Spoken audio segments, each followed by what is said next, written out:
Platícanos de lo que quieras de la enfermedad péptica ulcerosa. La úlcera péptica. Ajá. Bueno, pues igual, como mencionábamos anteriormente, el principal factor de riesgo o predisponente para tenerla, pues es la infección por el Helicobacter pylori. Ujú. Permítame. Adelante, maestro. Abre tus apuntes.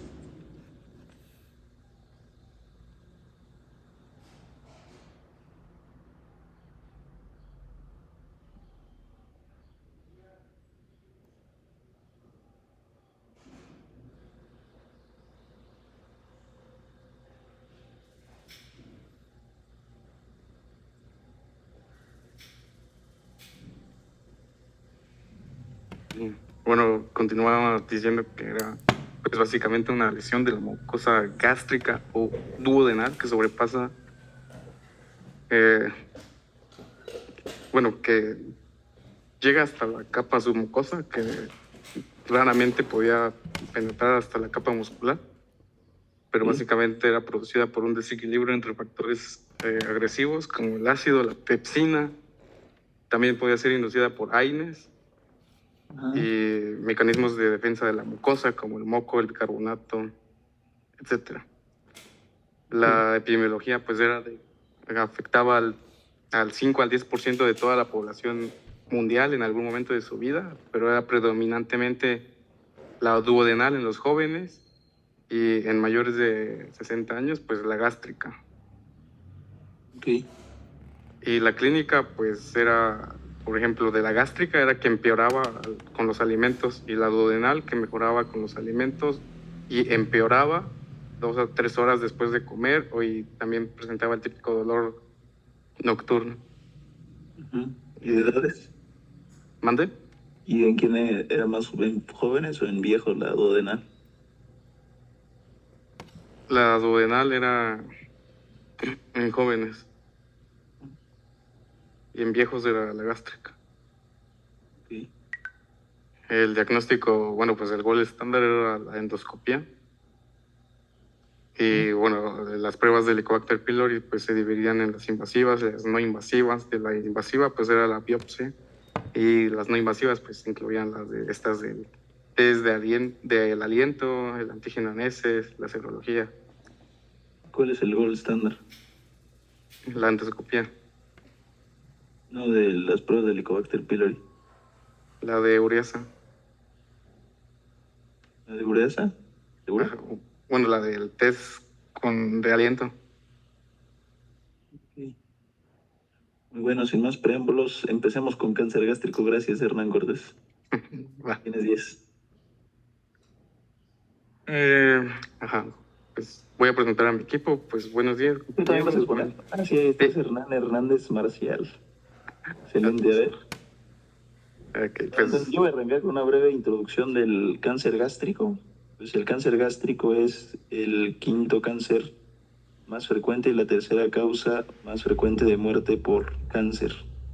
Es una entidad neoplásica muy agresiva del tracto gastrointestinal que normalmente la vamos a diagnosticar en etapas tardías debido a que los síntomas al inicio pues no son tan claros en los pacientes. El factor más de riesgo más importante para esto nuevamente es Helicobacter pylori para el desarrollo del cáncer más común que es el adenocarcinoma.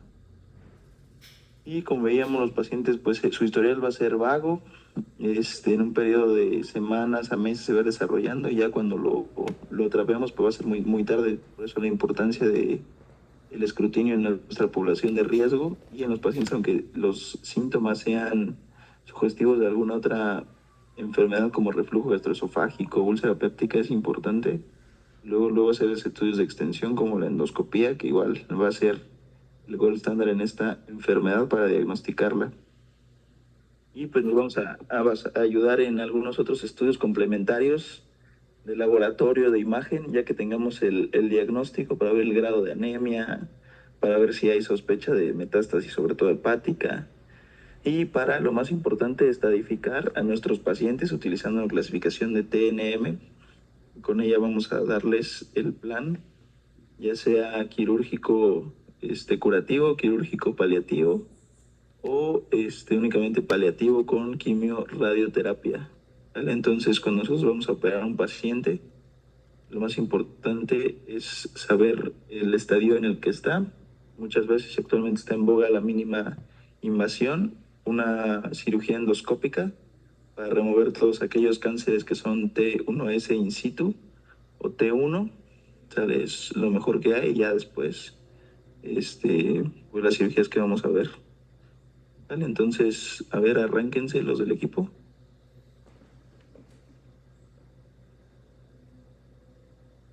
Bueno, esto es como redundante, pero pues igual la pequeña manera de introducción. Como definición se tiene que el cáncer gástrico es una neoplasia maligna que se origina en el estómago, generalmente a partir de la mucosa. Como bien mencionaba el doc, pues la tercer principal causa de muerte por cáncer en todo el mundo y el quinto cáncer gástrico, el quinto cáncer diagnosticado con mayor frecuencia. Tiene un curso pues silencioso en las fases tempranas y lamentablemente el diagnóstico se hace en un estadio tardío, en donde pues, el pronóstico generalmente tiende a ser malo. Radica ahí la importancia radica ahí la importancia de pues el tema. Y como pues pequeña curiosidad histórica, si recuerdan bien, el personaje así más importante o relevante que llegó a padecer el cáncer gástrico e incluso morir de él, pues fue Napoleón Bonaparte. Siguiente diapositiva. Bueno, respecto al panorama, pues los podemos dividir en tumores benignos y malignos. Los benignos básicamente son los más vistos endoscópicamente y aquí encontramos lo que son los pólipos hiperplásticos, que son básicamente inflamatorios y tienen muy poco potencial maligno, y los pólipos adenomatosos, que básicamente estos sí tienen riesgo de displasia y de hacer un carcinoma, por eso se requiere mayor vigilancia endoscópica, y estos también son denominados lesiones premalignas. Estos suelen ser poco frecuentes y generalmente asintomáticos. Y entre los malignos, los de mayor peso son los adenocarcinomas, que se encuentran dentro de los epiteliales con un 90-95%, los tumores del estroma y los linfomas. Pero también puede haber cánceres como los neuroendocrinos o también llamados carcinoides, que se vinculan más que nada a hipergastrinemia crónica. Y siguiente. Bueno, vamos a hablar un poco de la anatomía. Ya la mencionamos con úlcera péptica, pero vamos a mencionarla muy superficial. Bueno, respecto a las relaciones anatómicas que son importantes, podemos ver que tiene relación anterior con el lóbulo izquierdo del hígado, con el diafragma y la pared abdominal anterior. Posteriormente, pues con el lecho gástrico, donde se encuentra lo que es el vaso, la cola del páncreas, el riñón izquierdo y la glándula suprarrenal izquierda, el colon transverso y mesocolon contenidos en lo que es esta bolsa omental, ¿no? Y también pues guarda relación con lo que es los aumentos, el aumento menor que se encuentra en la curvatura menor, o también el pato gástrico, y el aumento mayor que es el gastrocólico, que cuelga de la curvatura mayor. Aquí es importante, ya vimos las partes de la clase pasada, entonces más que nada mencionar que el cardias, pues, bueno, por ejemplo en el cardias, donde hay esta transición de epitelio del esófago al estómago, puede haber un predominio de lo que es el adenocarcinoma de unión esófago-gástrica. En el fundus, por ejemplo, frecuentemente vemos lo que son metástasis hepáticas por el drenaje venoso que vamos a ver ahorita. En el cuerpo, pues suelen verse más que nada tumores difusos. En el antro y el píloro, ahí sí predomina lo que es el adenocarcinoma intestinal, que también vamos a ver más adelante. Y en la curvatura menor tiene mayor tendencia a lo que son ulceraciones malignas. Muy bien, aquí nada más lo que se tienen que llevar de la clasificación anatómica del cáncer gástrico es que se van a dividir en dos grandes tipos, que va a ser uno, el verdaderamente gástrico o que no proviene del cardias, y el que proviene del cardias o también llamado de la unión gastroesofágica. Esto es muy importante porque ahorita la mayor parte de lo que vamos a ver se van a basar en los que no vienen del cardias o verdaderamente gástricos. Ya los que vienen del cardias o de la unión gastroesofágica, esos tienen mucha similitud con el cáncer de esófago histológicamente en cuanto a abordaje, manejo, y se tienen que estudiar junto con el esófago. Entonces ahorita esa es la clasificación anatómica. Díganle. Sí. Siguiente. Bueno, vamos a hablar de la irrigación. Básicamente ya sabemos que la irrigación se da por la rama de la aorta abdominal, específicamente por el tronco celíaco, que nos da otras ramas, ¿no? La gástrica izquierda, la hepática común y la esplénica. En la curvatura menor vamos a tener irrigación dada por la arteria gástrica izquierda que emerge del tronco celíaco y va a irrigar lo que es la porción superior de la curvatura menor y también el cardias, ¿no? Y esta nos va a dar ramas esofágicas. La arteria gástrica derecha generalmente emerge de lo que es la hepática propia y va a irrigar la porción distal de la curvatura menor, pero también el antes. Y estas dos van a formar como una arcadita en la curvatura menor. La curvatura mayor va a estar irrigada por lo que es la gastromental izquierda o gastroepiploica izquierda, que emerge de lo que es la esplénica, también del tronco celíaco, y va a irrigar el tercio proximal de la curvatura mayor o fundus. También la gastromental derecha va a emerger de la gastroduodenal, que emerge de la hepática propia, y va a irrigar los 2/3 distales de la curvatura mayor y el antes. Y también van a formar una arcadita gastromental, ¿no? Y el fundus y la cara posterior del cuerpo va a estar irrigado por las gástricas cortas que emergen de la esplénica y van a irrigar el fundus también. Y la arteria gástrica posterior, que es una ramita de la esplénica, que puede estar o no presente, va a irrigar la cara posterior de lo que es el cuerpo y el fundus. Y bueno, respecto a las venas, aquí es importante porque nos va a decir por qué el hígado es el sitio metastásico más frecuente, ¿no? Básicamente la curvatura menor va a drenar, bueno, aquí hablamos de drenaje, ¿no? Entonces vamos a tener que el drenaje de las venas gástricas izquierdas y derechas van a ir a la vena porta y finalmente al hígado. Ahora, en la curvatura mayor y el fundus, las venas gastromentales izquierdas y gástricas cortas van a ir a la vena esplénica y finalmente a la porta y al hígado. Y las venas gastromentales derechas van a la vena mesentérica superior, a la porta y al hígado. Entonces, básicamente todo termina o todo converge en lo que es el sistema porta, por eso el hígado es el sitio más frecuente de metástasis en lo que es el adenocarcinoma gástrico. Respecto a la inervación, pues ya sabemos que viene la rama derecha y rama izquierda del nervio vago. En cuanto a la inervación parasimpática, en lo que es la embriogénesis, pues hace un giro, ¿no? De 90 grados en sentido de las manecillas del reloj, por eso la rama izquierda queda anterior y la derecha posterior. Bueno, básicamente el parasimpático va a modular lo que es la secreción de ácido clorhídrico y la motilidad, ¿no? Y el simpático por la cadena torácica simpática, específicamente de T6 a T9, pues va a modular lo que es la vasoconstricción, también la inhibición de la motilidad y la secreción, lo contrario al parasimpático, ¿no? Y también vamos a tener los plexos entéricos, que es el plexo mientérico, que se va a localizar entre las capas musculares, que ahorita vamos a ver, y la de Meissner también, que ese se encuentra submucoso, ¿no? Y esto más que nada regula lo que es la secreción y el flujo local. Siguiente.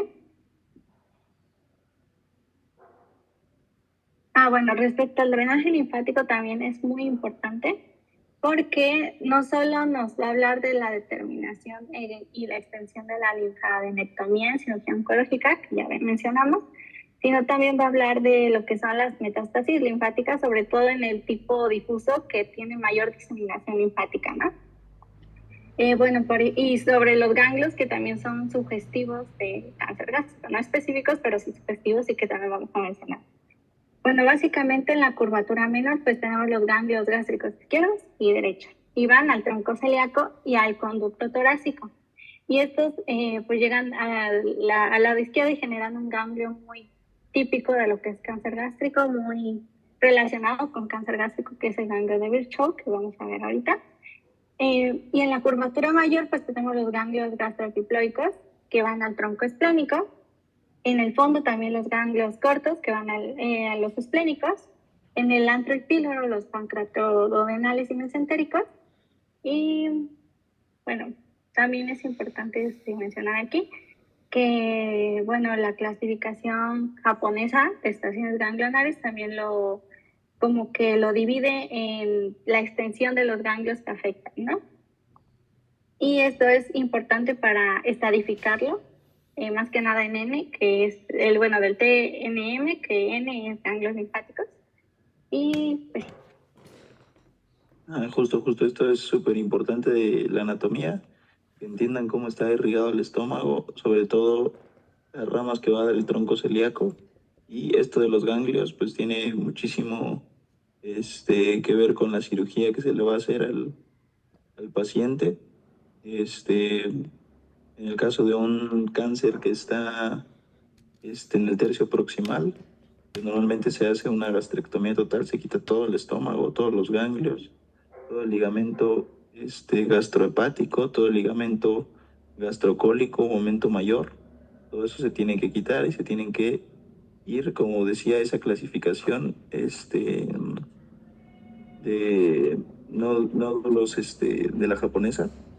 Esa va a ser súper importante al momento de hacer la cirugía oncológica. Entonces, tenganlo muy presente de que el tronco celíaco, todos esos ganglios tienen que quitarse, todo el ligamento gastrohepático, todo el ligamento gastrocólico, y los que están pegados a la curvatura mayor, pues igual por mera anatomía, se involucran todos esos ganglios cortos. El vaso muchas veces también hay que resecarlo. Entonces, esto de la anatomía, por eso es importante, y estudian la clasificación japonesa. ¿Cierto? siguiente, perdón. Bueno, rápidamente, bueno, ya sabemos que está compuesta por diferentes capas. Tenemos de interno a externo, lo que es la mucosa, que es básicamente epitelio cilíndrico simple. Y podemos ver que en los pliegues gástricos, que son estas como arrugas que están dentro del estómago, se encuentran como orificios que son foviolas o también criptas y contienen glándulas, y una capa que se llama muscularis mucosae, que es una capa delgada de músculo liso, muy pequeñita, que ayuda como a que las, que las glándulas expulsen su contenido, ¿no? Y aquí es importante porque aquí se origina la mayoría de los adenocarcinomas. Y de ahí tenemos la capa submucosa, que está compuesta de tejido conectivo, de vasos. Aquí está el plexo de Meissner, y es la vía de diseminación temprana y criterio en lo que es enfermedad avanzada, si invade más allá de TN1, lo vamos a ver más adelante, pero por ejemplo, en mucosa y submucosa, si solamente invade estas capas, hablamos de un tumor en etapa temprana, incipiente, ¿no? Pero si ya llega a abarcar más, ya hablamos de un tumor en etapas avanzadas, ¿no? Bueno, de ahí tenemos la muscular propia, que ya son 3 capas, la oblicua interna y la circular media, que va a formar lo que es el esfínter pilórico, y la longitudinal externa, ¿no? Si este se llega a invadir, hay un aumento en lo que es el riesgo de perforación y la metástasis. Y de ahí tenemos la capa serosa, que básicamente pues es el peritoneo visceral, y pues si se invade, pues hay mayor riesgo de una carcinomatosis peritoneal, ¿no? Y también pues se relaciona con lo que es el TNM. Siguiente. Bueno, rápidamente la fisiología, pues tenemos, ya vimos que tenemos diferentes tipos de células, entre ellas las parietales o oxínticas, que producen el ácido clorhídrico y el factor intrínseco, y van a predominar en lo que es el fundus y el cuerpo, porque aquí se encuentran, bueno, estas células son las que tienen mayor gradiente ácido, ¿no? Porque aquí hay mayor bomba de protones, ¿no? De ahí tenemos las células principales o simógenas, que van a secretar el pepsinógeno, y que se va a convertir en pepsina cuando el pH está ácido, ¿no? Y también predominan en lo que es el fundus y el cuerpo. Tenemos las células G del antro, que pues van a secretar gastrina y se van a unir al receptor CCKB en la célula parietal o las enterocromafines, y también se ubican en el andro, ¿no? Como lo dice. Tenemos las células enterocromafines, que van a secretar histamina y se van a unir al receptor H2 en las células parietales, y también van a predominar en lo que es el cuerpo y el fundus, pero estas actúan paracrignamente sobre las parietales. Después tenemos las células del antro, que van a producir somatostatina, Y este es importante porque estas salas son como el freno universal de lo que es este eje de gastrina, histamina y acetilcolina para inhibir lo que es las células G y las parietales. Y de ahí tenemos las neuronas postganglionares que pues van a producir acetilcolina y se van a unir al receptor muscarínico 3 en las células parietales y van a darnos también lo que es la motilidad. Aquí es importante mencionar que vamos a tener, ¿por qué nuestras células, a pesar de que se produce ácido, no se autodigieren, no? Porque hay una como microcapita de moco y bicarbonato que generan como un pH cercano a 7, y es por eso que el epitelio se está como restituyendo, sanando rápidamente ante microlesiones, ¿no? Y también depende mucho de lo que es la perfusión. Y por eso podemos decir que las barreras protectoras, pues es básicamente el moco, el bicarbonato, una capita de agua que está estática y el alto flujo sanguíneo mucoso y prostaglandinas, ¿no? Siguiente pregunta. Bueno, rápidamente, la fisiología del ácido gástrico. Vamos a tener las vías de... Salten César, sigamos con el cáncer. Bueno. Bueno, ya hablando de la epidemiología, pues este cáncer gástrico hace muchísimos años era uno de los cánceres más comunes en el mundo, pero actualmente se ha experimentado un descenso tanto en su incidencia como en su mortalidad. Sin embargo, pues sigue estando alto en el ranking, ¿no? En el mundo ocupa el 5º lugar en incidencia, justo después del de cáncer de próstata, colorectal, el de mama y el de pulmón. Y yo encontré que en mortalidad está en el 5º lugar. En México ocupa el 6º lugar en la neoplasia más frecuente y el 4º lugar en mortalidad.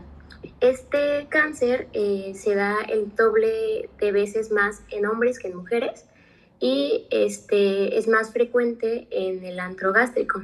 Hablando un poquito de la epidemiología de Helicobacter pylori, que como sabemos tiene un papel muy importante en el cáncer gástrico, pues se evidenció que entre el 2015 y el 2022 la prevalencia de la infección de Helicobacter disminuyó en adultos.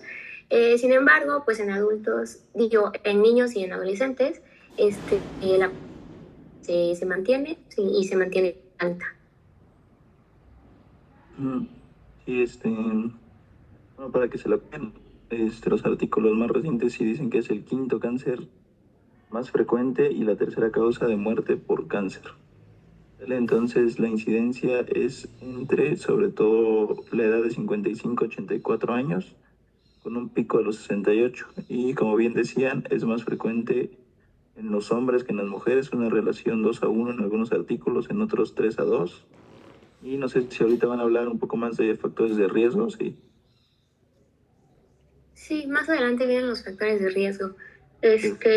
Aquí en este mapa, pues se evidencia que hay mayor incidencia en el occidente, en países que son Mongolia, China, Japón, Corea. Por eso es que hay varios estudios que dicen que Japón hizo a este ensayo y así, porque pues ahí hay más casos.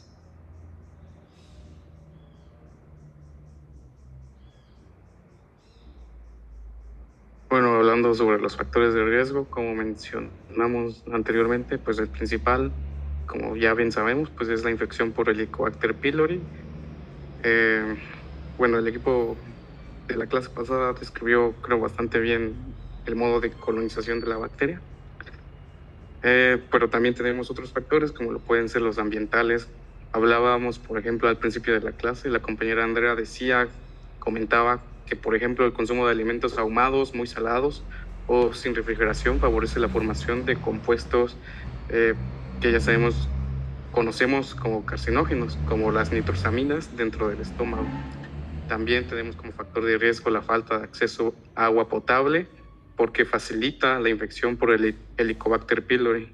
Si recordamos un poco, pues el medio de transmisión pues, es fecal oral. También puede llegar a ser ocupacional, por ejemplo en carboneros o trabajadores que utilicen o trabajen el hule, porque implica también contacto con sustancias tóxicas, en este caso los hidrocarburos policíclicos aromáticos, que también se conocen como cancerígenos. El tabaquismo, pues de igual manera, influye aquí los radicales libres y las nitrosamidas, que son pues despedidas en el ambiente y después inhaladas tanto por la persona como por su círculo cercano, los fumadores pasivos. Bueno, hablando sobre la nutrición, pues también es un factor de riesgo. Aquí una dieta pobre en verduras y frutas, pues básicamente reduce la disposición de antioxidantes como la vitamina A y la vitamina C, que normalmente protegen al cuerpo contra el daño oxidativo. Y también pues tenemos los factores médicos anatómicos, como por ejemplo la infección previa por el Helicobacter pylori o procedimientos anteriores, como por ejemplo la gastrectomía.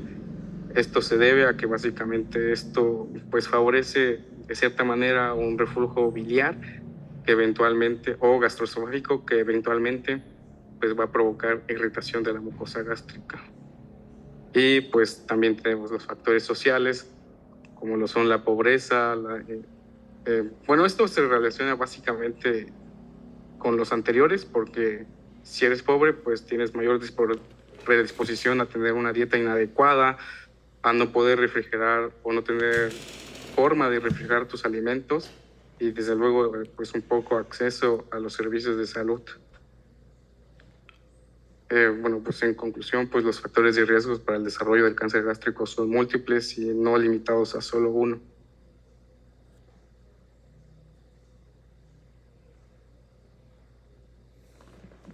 Bueno, vamos a... Regrésense tantito. Ahí en los factores de riesgo también es importante mencionar algunos factores genéticos.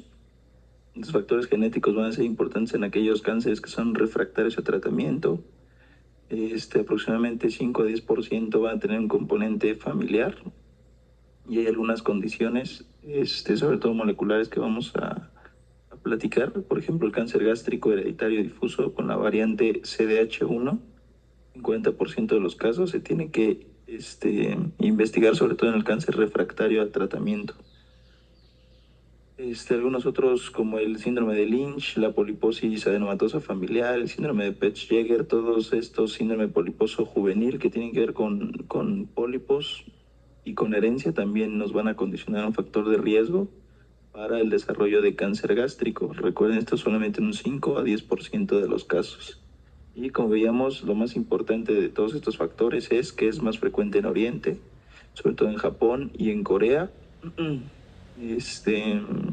Algunas condiciones gástricas, dentro de la más importante, como pusieron ahí hasta abajo, la gastritis crónica trófica, la anemia perniciosa, todo esto que nos va a ir dañando la mucosa, las células parietales, nos lo van a dar. Y lo más importante que siempre mencionan todos y que es pregunta de examen obvio, los factores dietéticos, una comida ahumada, alta en sal, el no comer frutas y verduras. Y niveles altos tienen que ser altos de alcohol, el tabaquismo, la obesidad y algunas exposiciones laborales, sobre todo a los que trabajan con metales pesados como el cromo, asbestos, los silicones cristalizados, y la infección por Helicobacter pylori junto con la de Epstein-Barr van a ser importantes también como causas infecciosas. Entonces también tener en cuenta todo esto que es la genética, los síndromes genéticos, porque también puede ser objeto de pregunta de examen. Pues síganle. Bueno, como mencionó mi compañera Andrea al inicio de la clase, vamos a utilizar lo que es la clasificación de Lauren, que es histológica, y nos va a dividir en dos macrocáncer, que es el intestinal y el líquido. El tipo intestinal está relacionado a lo que es la gastritis crónica trófica y a una metaplasia intestinal, es decir, a una lesión previa, y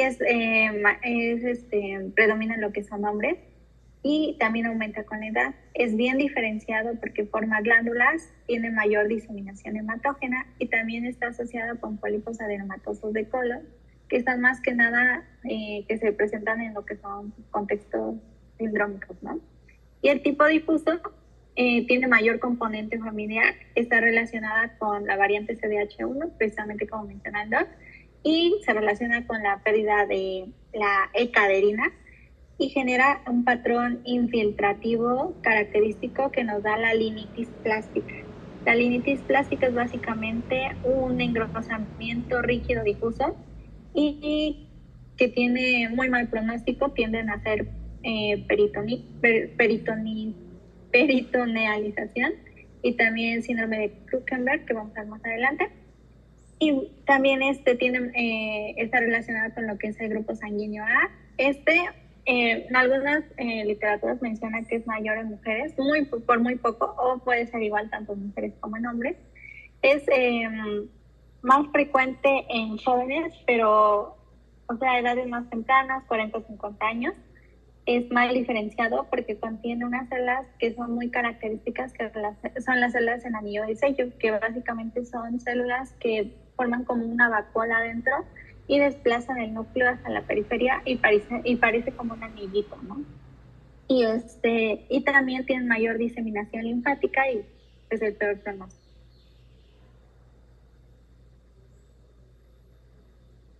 Entonces aquí en la clasificación, como veíamos, una es anatómica. Son productos de los ya tenemos los productos anatómicas. Lo más famoso de ellas es la de Lauren, que la clasifica en tipo intestinal y un tipo difuso. Entonces acuérdense, el tipo intestinal actualmente es esporádico, poblaciones de riesgo, y en pacientes ya mayores, ¿vale? Relacionado fuertemente con el covax. La otra, que es la difusa, sobre todo en jóvenes, en formas hereditarias que veíamos, es más agresiva. ¿Vale? Después hay otra clasificación de la Organización Mundial de la Salud que lo agrupa en 5 grupos histológicos. Va a ser el tubular. Este tiene que ver con la clasificación intestinal de Loren. El papilar, esta corresponde a la intestinal, intestinal, el mucinoso, el pobremente cohesivo, que es el tipo difuso, ya que tiene las variantes raras, para que lo tomen en cuenta cuando se hable de clasificación. ¿No? Bueno, y continuamos con la clasificación macroscópica. Podemos dividirla, como ya mencioné, en cáncer gástrico incipiente o temprano y en cáncer gástrico avanzado. Sí, ya penetra lo que es la submucosa y afecta a la muscular, ¿no? En lo que es la incipiente vamos a tener, va a estar dada por lo que es la clasificación japonesa y es un tumor que pues, se limita a mucosa, submucosa. Es independiente de lo que es los ganglios, pero pues aún así no quiere, bueno, es más que nada como clave para indicar resección endoscópica o cirugía, ¿no? Y vamos a tener el tipo 0 a 1, a todos va a ser 0 porque pues es un cáncer temprano, ¿no? Y vamos a tener el tipo 0 a 1, que es el elevado, va a protruir aproximadamente 5 milímetros. De ahí vamos a tener el 0 a 2, que es superficial, un 0 a 2A, que es básicamente superficial elevado, menos de 5 milímetros, un 0,2B, que es plano, un 0,2C, que es un superficial deprimido, sin llegar a excavado, porque el 3 ya es excavado, ¿no? Y de ahí vamos a tener lo que es la clasificación del cáncer gástrico avanzado, que es la clasificación de Borman, que nos va a dividir el tipo 1 en lo que es una masa o polipoide o exofítico, y sí ya va a abarcar la capa muscular. Como podemos ver en las imágenes, la capa muscular la representan con líneas paralelas, ¿no? El tipo 2 es el ulcerativo o con bordes definidos. El tipo 3 es el ulcerado infiltrante, pero tiene bordes irregulares e indurados. Y el tipo 4 ya es un infiltrante difuso o la linitis plástica, o también conocida como botella de cuero, ¿no?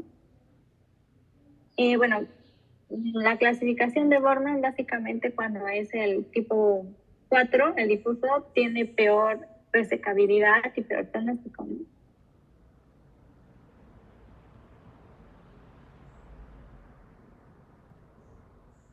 Bueno, rápidamente la fisiopatología ya la mencionamos la clase pasada, la del Helicobacter pylori, pero aquí es importante rescatar algo que se llama modelo de Correa para el tipo intestinal, ¿no? El tipo intestinal va a seguir este modelo de Correa, que es básicamente una gastritis crónica, una gastritis atrófica, que llega a convertirse en una metaplasia intestinal, a una displasia y un adenocarcinoma, ¿no? El contrario de lo que es el cáncer difuso, que es más que nada la pérdida de adhesión, ¿no? No sigue este modelo de Correa porque suele tener mutaciones en el gen CDH1, en el gen de la caderina 1, se pierde la caderina y pérdida de adhesión, y pues aparecen estas células en el anillo de sello, ¿no? Y bueno, nada más para mencionar, la progresión tumoral básicamente ocurre localmente por capas, por la mucosa, la submucosa, la muscular y la serosa. La linfática pues depende de los ganglios linfáticos, generalmente los perigástricos van a los retroperitoneales, el hematógeno pues se dirige a hígado y a pulmón, y la peritoneal, ¿no? Y aquí es donde mencionamos lo que son las carcinomatosis, el nódulo de Pfister-Marie-Joseph, que vamos a ver más adelante, y el de Krukenberg. Entonces esto es súper importante. Esta secuencia de Correa es lo que tienen que saber de la fisiopatología del cáncer gástrico junto con la fisiopatología de Helicobacter pylori. Entonces, eso es lo que voy a preguntar en cuanto sobre la terapéutica con el cáncer. También la fisiopatología de Helicobacter, cómo lo hace, y esta secuencia de Correa. Entonces, para que se queden nada más con unas clasificaciones, va a ser la anatómica que veíamos, la de Loren, la de la Organización Mundial de la Salud, los 5 tipos histológicos que veíamos. Igual, si pueden ver la clasificación genómica de Atlas, ¿vale? Eso igual va a ser importante, sobre todo como veíamos todos estos que tienen componente hereditario, componente cromosómico, y la de TNM, ¿vale? Esa es la que vamos a utilizar, la TNM. No sé si la traigan. Bien.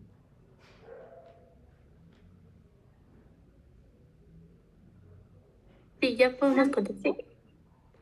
¿Vale? Okay. Bueno, en cuanto a las manifestaciones clínicas, bueno, vamos a dividirlos en dos, que son primero los estadios tempranos y los estadios avanzados. En los estadios tempranos, bueno, el 80% de los pacientes realmente no presentan síntomas, y el 20% que llegan a presentar los síntomas, pues son síntomas muy inespecíficos como pérdida de apetito o náuseas, y algo que podemos encontrar igual que puede ser como de interés es que pueden presentar anemia los pacientes. Entonces, si nuestro paciente presenta como una anemia que desconocemos a la causa o que es crónica, pues igual es de interés buscar que pueda ser un cáncer gástrico. Y bueno, ya en estadios avanzados, los síntomas generales, entre los más frecuentes vamos a encontrar lo que es el dolor abdominal y la pérdida de peso. También podemos encontrar, pues como les mencionaba, la anemia puede ser ferropénica o puede ser también por deficiencia de vitamina B12. Y vamos a tener también lo que son síntomas de obstrucción del tracto gastrointestinal, que puede tener disfagia, y esta se puede presentar sobre todo en pacientes que tienen tumores proximales o de unión gastroesofágica. También vamos a tener lo que es dispepsia, falta de apetito o saciedad temprana, dolor abdominal. Y entre los síntomas que va a tener el paciente de sangrado gastrointestinal vamos a presentar lo que es hematemesis o melena. Y en los signos paraneoplásicos, uno que es muy importante y muy característico es el signo de Leser-Letras, que les voy a mostrar ya después más descrito. Se presenta sobre todo en cánceres que son intestinales, es decir, que puede ser de estómago, puede ser colorectal. También podemos tener acantosis nigricans de causa maligna. Y en los síntomas de metástasis, pues como ya habíamos mencionado, El sitio de metástasis más frecuente del cáncer gástrico es el hígado, entonces vamos a presentar lo que es hepatomegalia, ascitis y entre otros puede ser un nódulo de Virchow, un nódulo umbilical palpable, que es lo que se le conoce el de la hermana María o Sister Mary. El escudo de Blomberg, ese lo vamos a encontrar sobre todo en el examen rectal, y el signo de Krukenberg. Y bueno, aquí están ya como tal los signos. En el caso del signo de Lesser-Trelat, pues es un síndrome paraneoplásico donde vamos a tener pues queratosis seborreicas que van a tener una aparición repentina y generalmente las solemos ver en la espalda del paciente. En el caso del nódulo de Virchow, pues vamos a tener adenopatías supraclaviculares izquierdas. El nódulo de la hermana María José, pues es un nódulo umbilical palpable que que se asocia sobre todo con cáncer gástrico metastásico y también puede relacionarse con el cáncer de ovario. En el escudo de Blomberg, pues va a ser más que nada una masa palpable en el examen rectal que va a corresponder a un engrosamiento del fondo del saco que también estamos relacionando con el cáncer gástrico. Y en el tumor de Krukenberg, pues es un tumor metastásico del ovario que está muy relacionado con el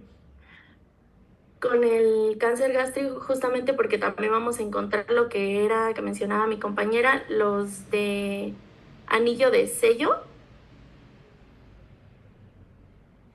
Y bueno, aquí tenemos un pequeño resumen. Si tenemos pues una metástasis por vía linfática, pues vamos a encontrar lo que es el nódulo de Virchow. En vía sanguínea, pues vamos a encontrar en hígado, más que nada vamos a encontrar lo que era ascitis, que ya les mencionaba, y la hepatomegalia. También podemos tener diseminación peritoneal, porque también es uno de los sitios más frecuentes de metástasis. Y aquí podemos encontrar lo que era el nódulo de la hermana María José, el tumor de Krukenberg y el escudo de Blomberg. En cuanto al diagnóstico, bueno, el gold estándar para diagnóstico es la endoscopía digestiva alta más la biopsia.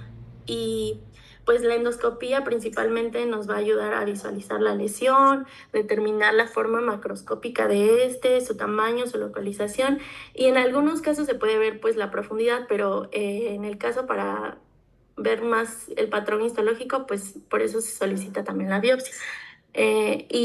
Sería esta la clasificación, esta que mencionaban, es la que se va a dar con la endoscopía.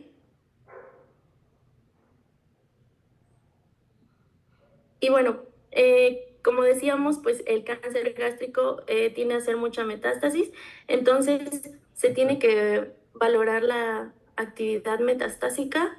Se va a solicitar lo que puede ser una tomografía axial de tórax, abdomen y pelvis, sobre todo por las metástasis nodulares, hepáticas y peritoneales. Una serie gastrointestinal que va a determinar pues más o menos lo mismo que la endoscopía, pero esta se va a hacer con rayos X y con un contraste, y es más que nada para visualizar esófago, estómago y duodeno.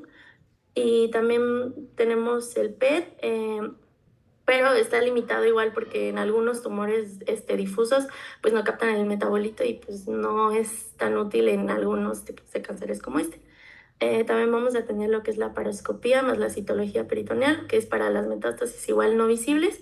Y para diagnósticos adicionales, pues tenemos que pedir una biometría hemática, sobre todo para identificar anemia, porque es igual uno de las características importantes que presenta este cáncer gástrico. Y también un análisis de los tejidos para biomarcadores A ver, espérate, Daniela. Pues sí, en cuanto a la exploración física, la clínica está perfecto. Así como fueron diciendo, dependiendo de qué tan avanzados son los signos que vamos a ir encontrando en el paciente, lo más importante que tienen que saber de eso es que el 80% van a estar asintomáticos.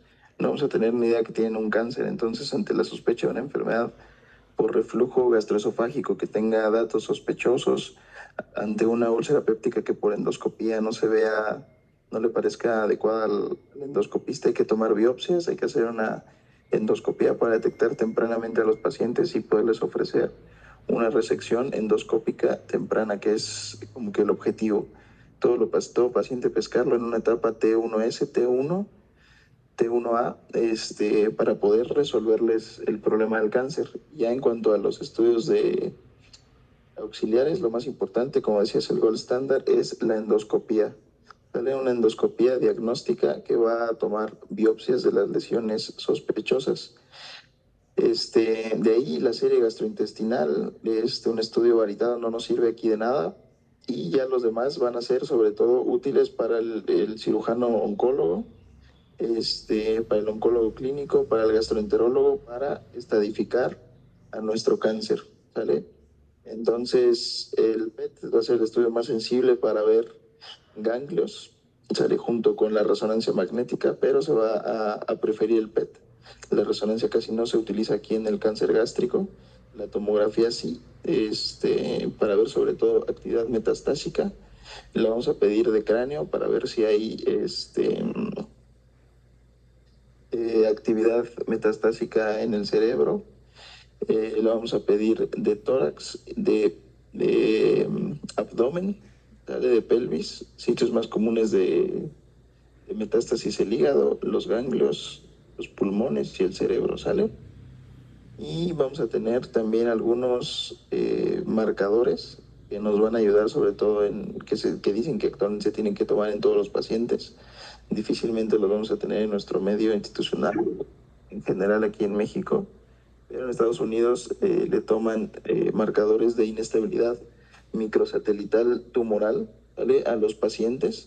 Esto sobre todo para darles una terapia molecular dirigida.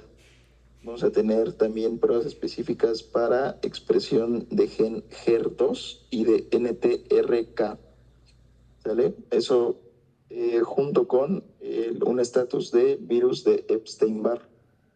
Esas son las principales pruebas ya moleculares para dar una terapia dirigida a nuestros pacientes. Entonces, acuérdense, la endoscopía digestiva alta es el gold standard, y todo lo demás tiene que ver con estadificar a nuestro paciente, sobre todo con una tomografía y con un PET. Síganle. Bueno, en cuanto al tratamiento quirúrgico, igual se necesita primero la clasificación TNM para poder hacer para decidir qué tratamiento se le va a dar al paciente, ya que el tratamiento pues tiene que ser sobre todo individualizado.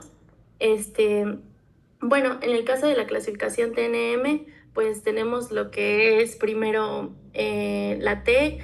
Aquí no viene, pero tenemos lo que es TIS, que es cáncer in situ. El T1 es el tumor que va a invadir mucosa o submucosa.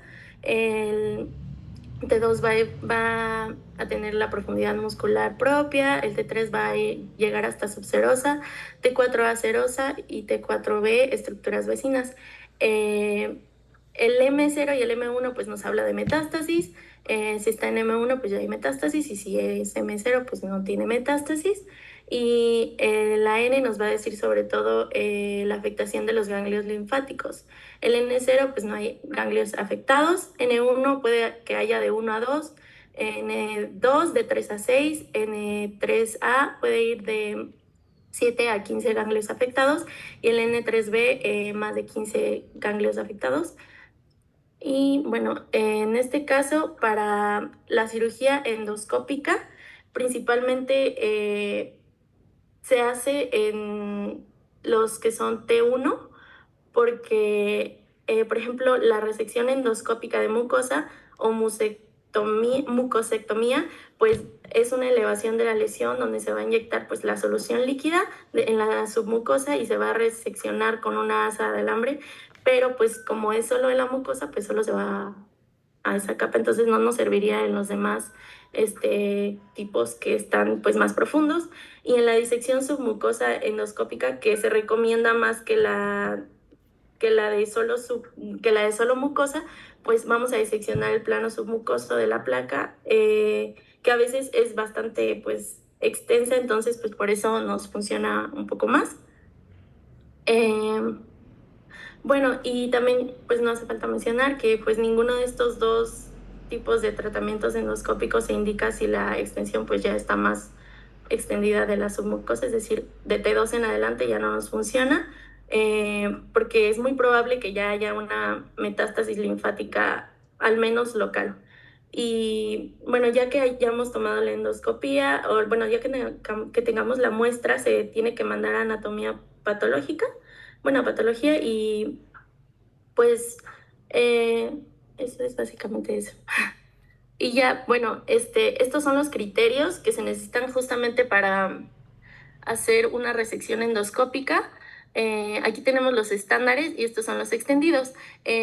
Justamente como les mencionaba, pues que haya solo compromiso de la mucosa, porque incluso a veces el de la submucosa ya puede haber compromiso de los ganglios linfáticos, que esté diferenciado, que no esté ulcerado o que no mida más de 2 centímetros, que esté diferenciado, ulcerado, pero que mida menos de 3 centímetros, o que sea indiferenciado, pero que no esté ulcerado y que que mida menos de 2 centímetros.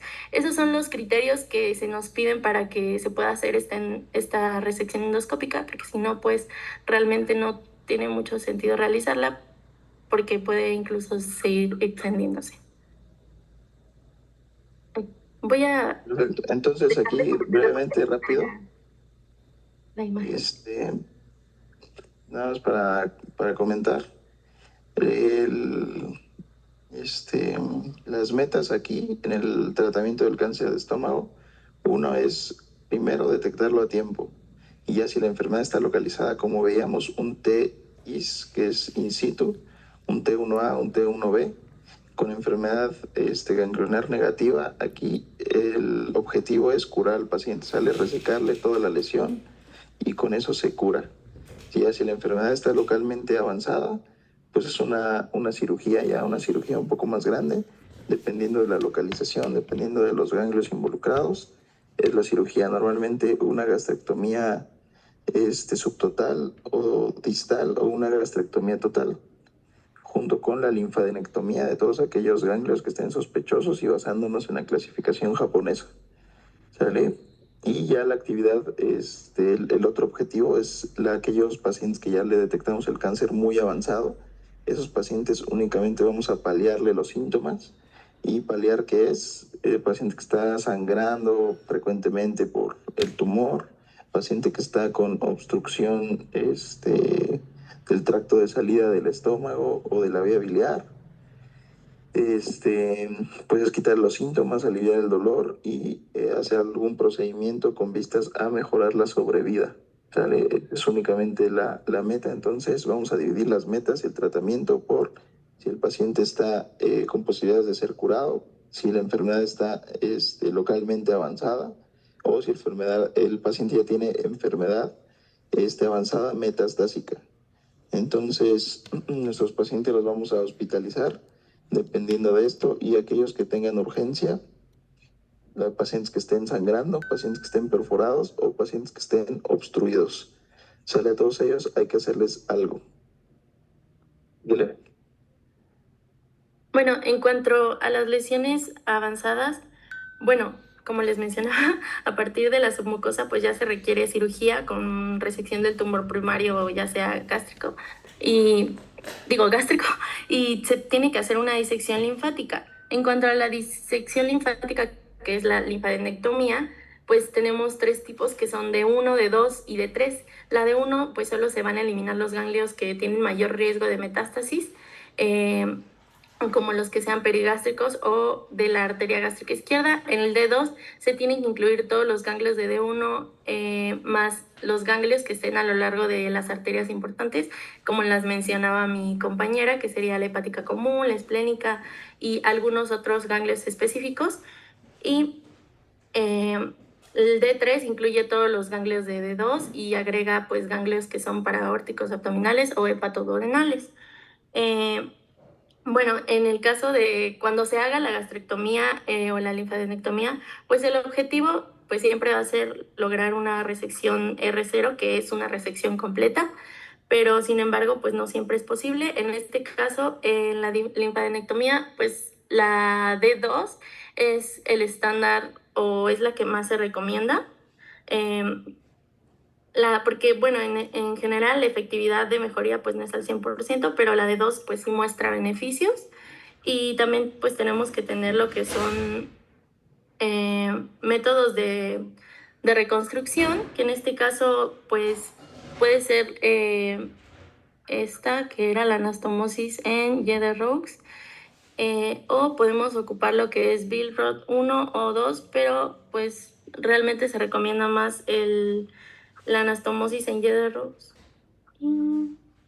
Y la gastrectomía pues se va a ajustar mayormente a la localización del tumor. También se pueden hacer otros tipos de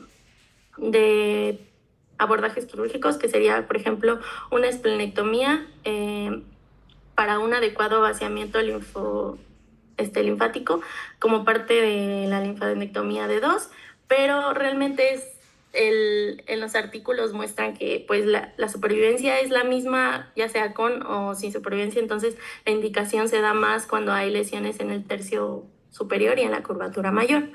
Y la pancreatomía distal también, antes se hacía más que nada por la arteria esplénica, porque estaba superior en el borde superior del páncreas, pero realmente pues ahora se indica más en una invasión directa o en un compromiso evidente del páncreas.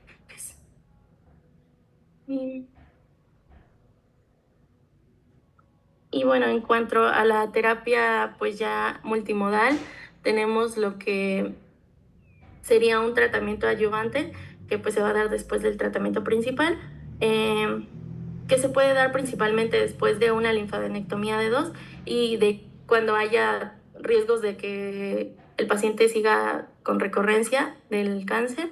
Tratamiento neoadyuvante que se da pues antes del principal, que lo que busca principalmente pues es reducir la carga tumoral cuando haya pues evidencia de metástasis linfáticas, ya que esto nos va a facilitar una resección R0, es decir, que se quite por completo.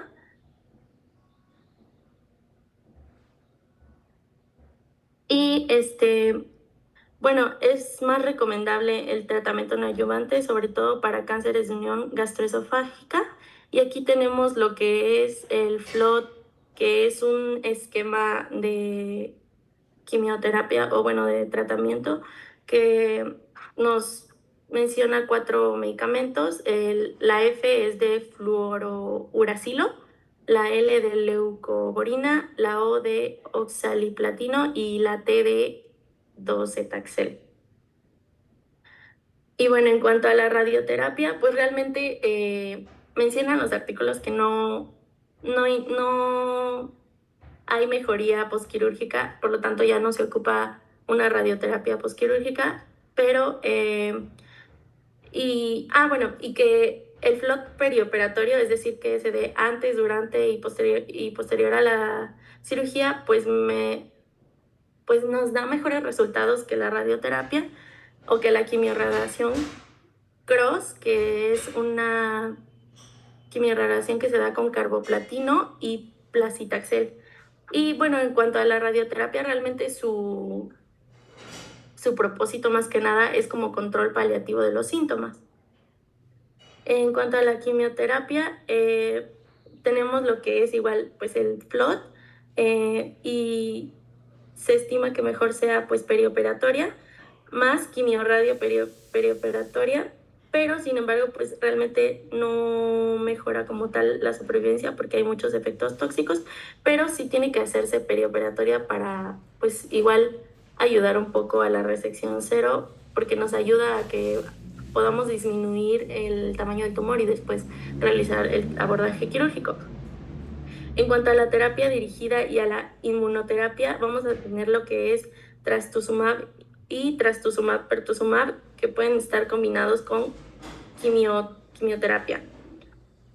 También vamos a tener lo que es pembrolizumab más quimioterapia igual, y estos dan una muy buena respuesta que la quimio así solita. También tenemos lo que es la nutrición, el ejercicio y la terapia de apoyo, que en este caso pues como el paciente va a tener complicaciones como desnutrición, pérdida de peso, puede tener sarcopenia o, bueno, la nutrición va a tener pues mucho efecto en la respuesta al tratamiento, por lo que se recomienda que el apoyo nutricional pueda disminuir tanto la toxicidad del tratamiento como que pueda mejorarnos la tolerancia de este tratamiento y pues en general los resultados pues sean mejores. En cuanto al ejercicio, pues mejora más que nada lo que es la aptitud cardiorrespiratoria del paciente y su calidad de vida, sobre todo postquirúrgica. También se puede dar lo que es olanzapina para estimular el apetito del paciente o la ingesta oral, o se puede dar alimentación parenteral como puente, sobre todo en pacientes que tienen obstrucción intestinal. Y en cuanto a este algoritmo que tenemos aquí al lado, bueno, este muestra pues un tratamiento secuencial para cáncer más que nada avanzado o metastásico, y se va a dividir en 3 líneas que tenemos, la primera línea de tratamiento, la segunda línea de tratamiento y la tercera línea de tratamiento. Aquí como vienen los colores, bueno, los de gris son quimioterapia, los azules son inmunoterapia y los verdes son terapia dirigida. En todos los pacientes antes tienen que recibir una base de quimioterapia que sea fluoropirimida más doblete de platino, que es el que está en color naranja. Después vamos a clasificar al paciente según los biomarcadores, por eso es necesario igual hacer el de HER2. En el HER positivo, bueno, en el HER2 positivo tenemos que evaluar lo que es PDL1, si es... ¿Perdón? Esto ya es muy específico. Ya solo está ahorita el doctor, que es el especialista en su perspectiva, sino que sabe que actualmente hay pruebas moleculares, que es una terapia moduladora dirigida. Es todo lo que tienen que saber. Y en cuanto a las resecciones quirúrgicas, van a depender del tamaño, de la especificación, de la localización y del componente histológico del que estamos hablando. ¿Vale? El cáncer que está ya avanzado, localmente avanzado, que es a partir de un T2 en adelante, para poder curar al paciente hay que quitarle todas las estructuras que estén involucradas. ¿Vale? Como decía, está pegada la curva de tamaño. En contacto con la cara posterior, pues probablemente haya que resecarlo de esta parte distal del páncreas. Entonces, eso es lo importante de la cirugía. No hay que entrar tanto ahí a los tipos de resección. Lo que hacer es solo saber que si son etapas tempranas, un T1, un T1A, un T1B, se puede hacer con terapia endoscópica. Ya son localmente avanzados, se tiene que hacer una cirugía ya mayor, ¿sale? Con intenciones de quitar todas las estructuras que estén involucradas. Ya todos que ya tienen un avance, un cáncer localmente avanzado a partir de un T2, T3, T4, hay que darles una quimioterapia sistémica adyuvante a los pacientes. Esto porque para mejorar la sobrevida. ¿Qué más? Y pues de la terapia, del tratamiento, eso es todo. Lo importante ya es que cuando yo creo que ya es más.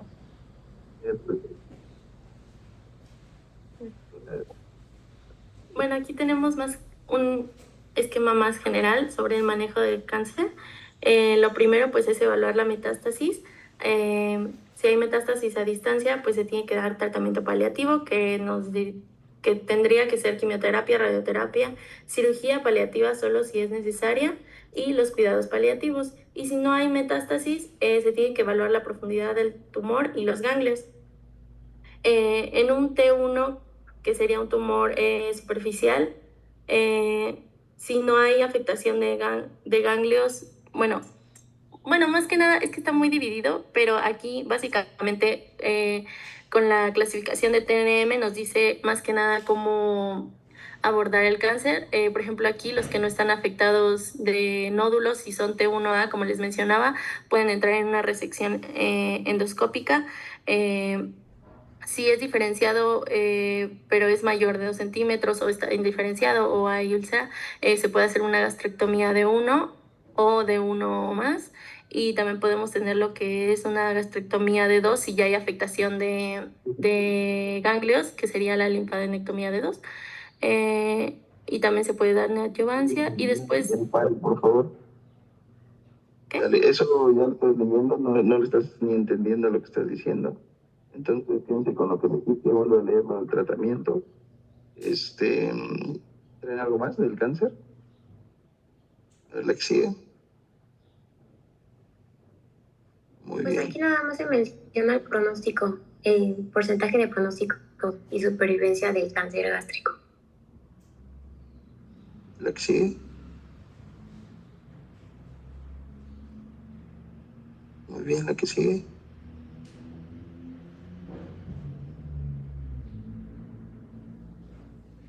¿Sí?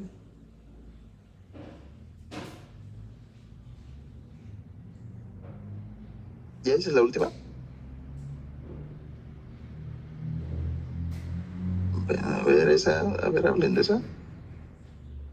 Pues aquí era acerca de la detección temprana, ya lo mencionó mi compañera, que pues la endoscopía digestiva alta se utiliza para hacer el diagnóstico, pero pues también se puede utilizar como para la detección temprana, ¿no? Aquí lo que se busca, como el doctor también ya lo mencionó, se buscan las lesiones precursoras, que es lo de la metaplasia intestinal o también lo de la atrofia, todo eso, las lesiones que aparecen en el modelo de Correa. Esa es como que la piedra angular para la detección temprana.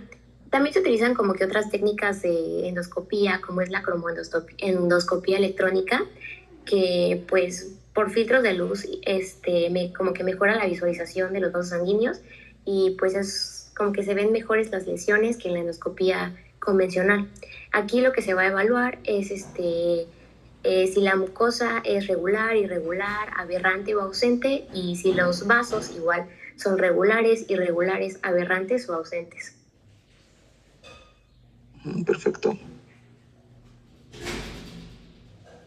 Y pues aquí puse unas imágenes de cómo se vería en la endoscopía. Ese es el estómago normal.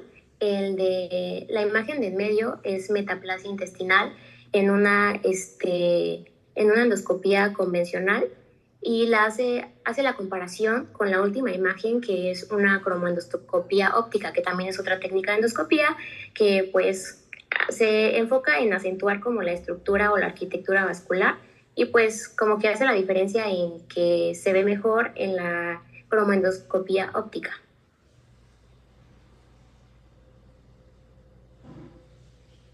Y pues aquí algunos hallazgos que se pueden encontrar en la metaplasia intestinal para hacer el diagnóstico temprano, pues que se ven como superficies irregulares o áreas con parches de mucosa rosada o color salmón y pues un aspecto granular.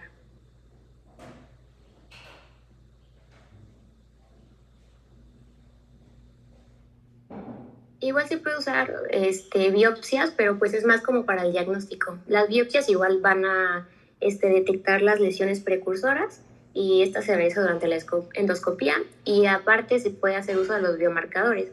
Se usa el panel de serología en donde va a medir los niveles de pepsinógeno 1 y pepsinógeno 2, que si están disminuidos a nivel sérico, pueden ser un marcador sensible de una atrofia. Y pues esa es como una lesión precursora del cáncer gástrico. Esta se puede hacer, bueno, se recomienda hacer antes de la endoscopía para evaluar si es candidato o no a realizarle una endoscopía.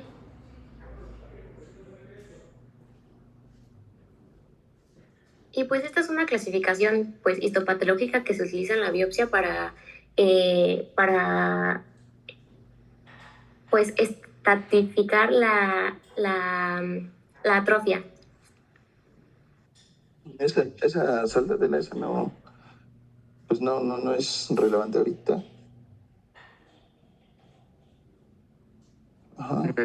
Bueno, esto era sobre los tumores del estroma gastrointestinal, también llamado GIS, que básicamente son los tumores mesenquimales más comunes del tubo digestivo, aunque son poco frecuentes dentro de todos los tumores gástricos, representando solo del 0.1 al 3%.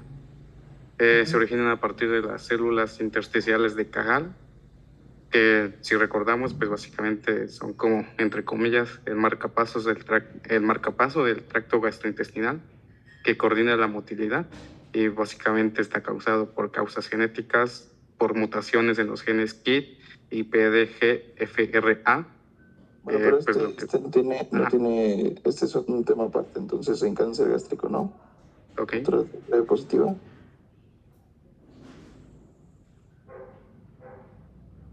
Ajá, linfoma gástrico tampoco, ok. Muy bien. Pues sí, trajeron todo, trajeron hasta un poquito de más, súper bien. Nada más, sí, eso de todo lo de la quimioterapia y todo eso que empezaron a platicar es algo pues ya que va a rebasar el objetivo de esta clase, de este grado. Entonces, quédense con lo general, la manera en la que tienen que estadificar al paciente, las clasificaciones que les dije, la de la Organización Mundial de la Salud, la de Loren, esa clasificación cromosómica de Atlas también es importante. Y porque los pacientes son asintomáticos, eso que dijeron de los signos clínicos es súper importante con la epidemiología.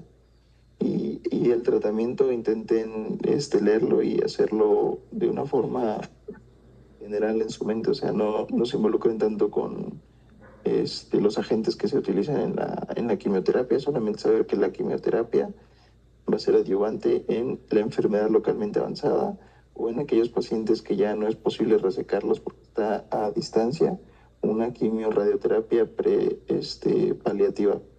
¿Sale? Entonces, eso es lo más importante. Estudien bien la fisiopatología de Helicobacter pylori, la secuencia que veíamos de Correa. Todo eso es tema de examen. El gold standard, que es la endoscopía y todos los demás estudios, como el ultrasonido endoscópico, el PET o la tomografía, que nos van a ayudar ya para estadificar a nuestro paciente, ver si tiene o no tiene metástasis y englobarlo dentro del TNM. ¿Sale? Súper importante que se sepan la anatomía, sobre todo la irrigación y la clasificación esta japonesa de los relevos ganglionares, que es igual básica para saber qué tratamiento le vamos a dar al paciente. ¿Sale? ¿Alguna duda que tengan con sus compañeros?